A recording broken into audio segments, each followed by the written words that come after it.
Well, with the country's COVID-19 vaccination drive starting to make headway, what happens if people don't want the jab? The South African Human Rights Commission is probing an incident where a tenant was allegedly forced to either get vaccinated or have his rental lease terminated. For more on this, Vanessa da Silva Feria, Senior Associate at Ulrich Roux Attorneys, joins us now live from Johannesburg. Vanessa, thanks for your time. We appreciate it. So, you know, the laws around what can and can't be done are still not too clear. Let's start with this specific incident that the HRC is looking at. A landlord telling a tenant, either you get vaccinated or I'm booting you out. Is that even legal? Hi, and thank you for having me. Well, of course, we all know that the vaccine is not mandatory and no one can necessarily force you to take the vaccine. So off the hand by the landlord forcing that on a tenant certainly does not seem legal and certainly does not seem constitutional. You know, one has a right to bodily integrity and one has a right to make these decisions as to whether you would want to take the vaccine or not.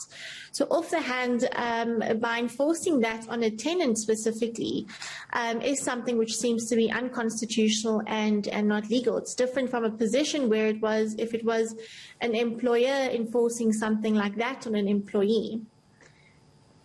Yeah, so let's talk a bit more about the difference here, because it seems like people are interpreting what can and can't be done themselves without proper consultation. The fact that a landlord does not live in the same household as the tenant does not mean that he is at risk or that the tenant is putting other people at risk, which is obviously why it would be difficult for them to boot this tenant out if they don't want to get vaccinated. But when it comes to employers, I know that they have to exhaust all other avenues before they decide to fire a worker for not taking the jab. That's correct, right? Yes, that is correct. So when dealing with employers, one needs to look at it contextually. You first need to look at exactly what the employer's business is, what the employee's role in that business is, as well as that employee's health.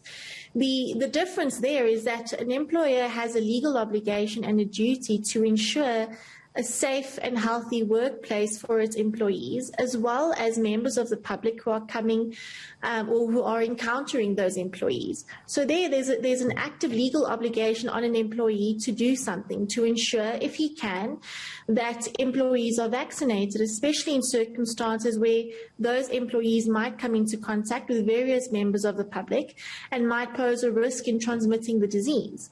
Now, it's very different, for instance, where an employer is dealing with an employee who can work from home or who works privately from an office who has no interaction. In those circumstances, although there might be a legal obligation to ensure a healthy and safe workplace, an employer cannot force an employee then to take a vaccination. Now, something is quite similar in that sense when it comes to a tenant and a landlord. A landlord is not sharing a home with a tenant. So although the landlord might want to ensure some kind of safety within his premises, it's not really his premises to enjoy. It's the tenant's premises to use. And if the tenant does not feel that he needs to be vaccinated, then there's no legal obligation on him to do so.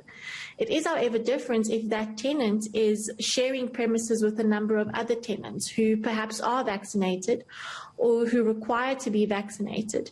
There one could argue that there is perhaps legal obligation on the landlord to enforce a tenant to take the vaccination. Yeah, so it's definitely open to the circumstances here. That's what I guess is most important before anyone decides whether or not they can fire someone or kick them out of a lease. Thank you so much for your time and your insight. Vanessa da Silva Feria, Senior Associate at Ulrich Roux Attorneys.